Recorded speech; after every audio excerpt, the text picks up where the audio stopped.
Hi guys, so this is a video that you have requested that I actually wasn't going to make because I felt kind of uncomfortable and a bit awkward, and then I realised that it's okay to feel uncomfortable and it's okay to feel awkward, but it's not okay to be a hypocrite. And so here I am, I've given myself a bit of a kick up the butt and I'm making the video for you.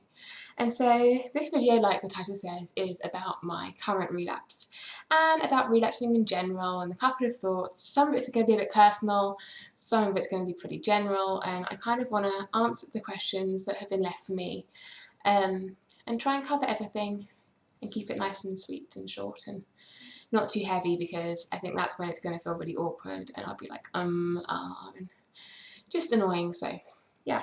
So like I said, I thought that if I didn't make this video, I'd be a massive hypocrite, and that's because I think that we should be open about our eating disorders and our mental health. I think that there shouldn't be any stigma, and I think, and I say it all the time, that if you're relapsing, if you're struggling, if you're self-harming, if you're not eating anything, that keeping it to yourself and hiding it and not being honest is the worst thing.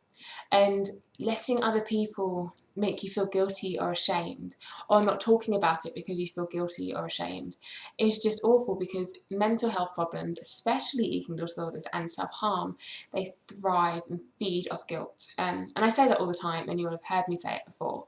And so I realised that actually one of the reasons why I wasn't making this video is because I don't always like admitting to the wider world that I'm not doing okay.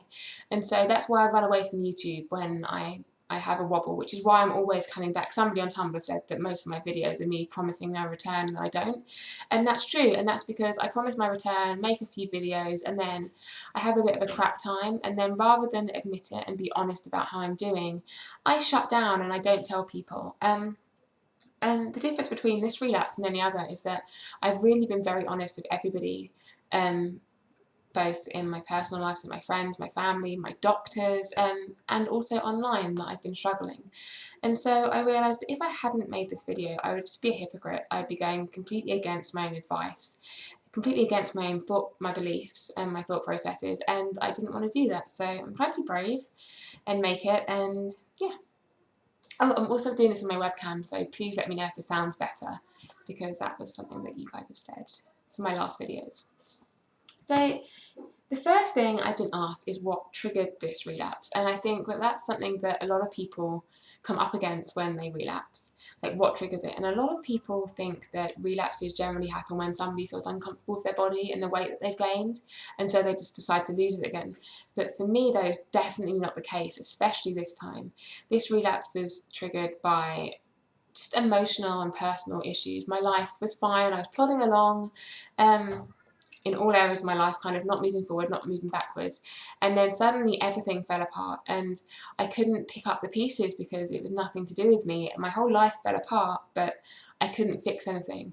I had no control over the outcome of pretty much anything in my life. I couldn't make anything or anybody feel any better. I couldn't make myself feel any better. And I couldn't succumb to any of the old coping habits that I have, alcohol or substance abuse and not getting up, not moving, not doing things. And the last thing I kind of came up with was I realised that after a few days, the stress, I hadn't really been eating because I'd lost my appetite because I was stressed, and somehow that made me feel better. And so then I started to control what I ate and what I drank and how I behaved and what I did, and it was just a means at first of me having some control so I didn't feel completely lost and scared. And then a couple of things I mentioned in my last video about what not to say to people with eating disorders, a couple of those things happened, and they really spurred me to try and pull myself together. And what happened is that I just started binging and purging and lying and hiding things. Landed in hospital because of my heart, because of the purging, and that's when I really realised that I had relapsed. And that was back in February, and then I slowly got a little bit better, and then kind of had another relapse on top of the relapse that I'd had in May.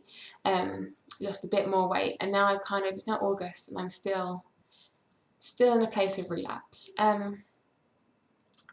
But I have to say that this relapse is very different from any of my others. And this is another question that people have asked me. Is this my worst? Is this my longest? What's this one like? And it's just different. It's very different. Because I have my children, I can't really let it affect my life on a day-to-day basis. I have to get up on time. I have to make them breakfast. I have to clean the house, run errands, play games, be alert, be awake, be conscious, not let it ruin my life. And so in the past I've relapsed, and I think a lot of people do relapse and it completely takes over their life quite quickly. But I just can't. I haven't got the luxury of being able to succumb to my eating disorder, which I'm actually incredibly grateful for, and luxury is probably the worst word to use. And like I said before, this is the first time when I've relapsed that I've been open and honest with everybody. And so even my care team know exactly what was going on and have known right from the start what's going on. So Dylan has a helicopter, it's really loud. So hopefully that's going to move. And I guess my care team brings me on to the next question that people ask me, is what is my plan?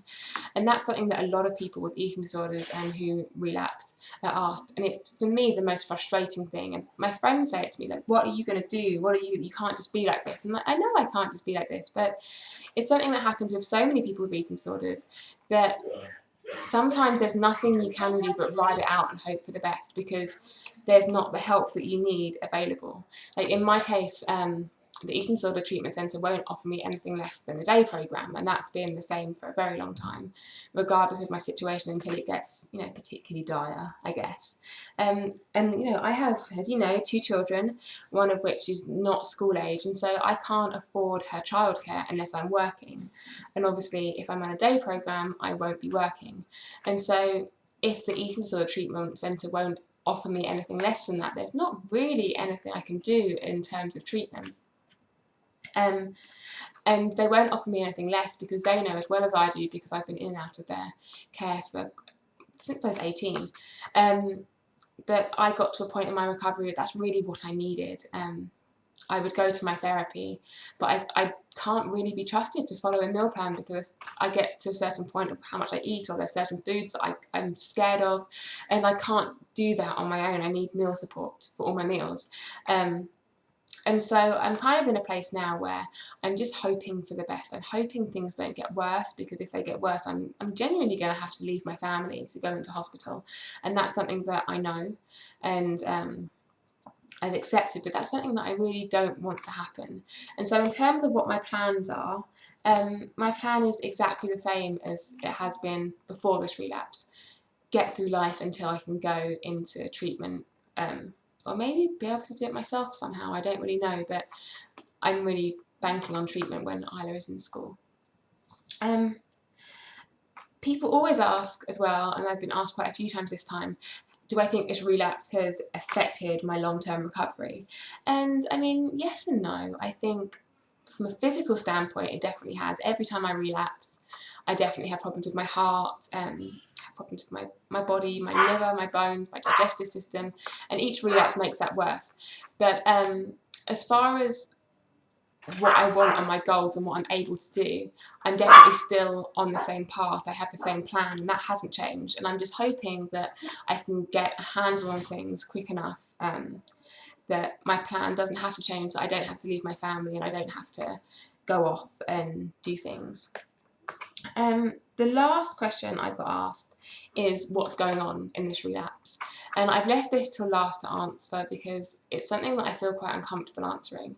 I think the eating disorder is incredibly competitive and we compare ourselves to each other all the time, and so most of the things I could say in response to this question could just potentially be damaging and triggering to people, and I don't really want to do that. So I don't want to talk numbers as far as how much I'm eating or not eating, how much I'm restricted by or not restricted by. I don't want to talk numbers in terms of my weight, what I weigh now, how much I've lost. I don't want to talk about behaviours. I don't want to talk about restriction or purging or binging, because, I mean, you can put 2 and 2 together to an extent. A relapse is a relapse. It doesn't particularly matter what behaviours I'm displaying at the moment and what the number on the scale says. That stuff doesn't matter. I guess what I can say is that a couple of things that have negatively happened. I mentioned my physical health, my heart and stuff. Also with my mental health, I found it's been more difficult to keep control and keep a handle on my depression, my anxiety. I have more episodes of my borderline that I've noticed that I'm finding it harder to rein it in, because obviously if I'm starving my brain can't function to its full ability, and so that's going on. Also, which is probably something that's really small, but for me it's quite a big deal, I've stopped doing yoga. If you follow me on Instagram for any time, you see that I really enjoy yoga. But I found that there's too much jumble and noise in my head for me to have a successful yoga practice, because I can't concentrate, and there's too much negativity in my head for my yoga to be able to calm it down anymore. And so I've stopped doing yoga, because I find that the calming space that I used to have for my yoga and meditation now isn't. It's just a place for my head to just go wild while I'm trying to, clear it.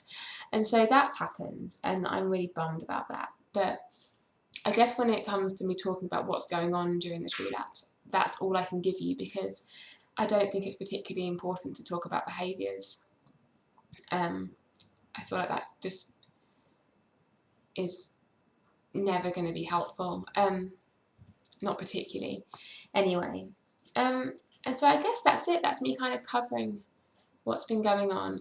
The last thing I wanted to say is that it's something that I think is really important, and it's really why I made this video and why I decided to talk about it, is that I genuinely think it's okay to relapse, and we have to get that in our heads, that it is okay. It's not something that we should punish ourselves for. It's not something that we should feel guilty about. It's not something that we should hide, because our eating disorders or our addictions are going to want us to hide our relapses, because it means we can fall back into the negative behaviour. And if we are honest and open, then we can get better, because if we put ourselves on the path of recovery and we've been trying to recover, clearly that says something, even if in our clouded minds we tell ourselves otherwise. It really does say something about the path we want to be on and where we want to be in our lives. And it's okay. It's not anything that you should feel ashamed about or guilty for. It happens. I don't think anybody is honest enough in talking about recovery when we say that it's going to happen. And so, yeah, that's all I really wanted to say, and I hope this video helped.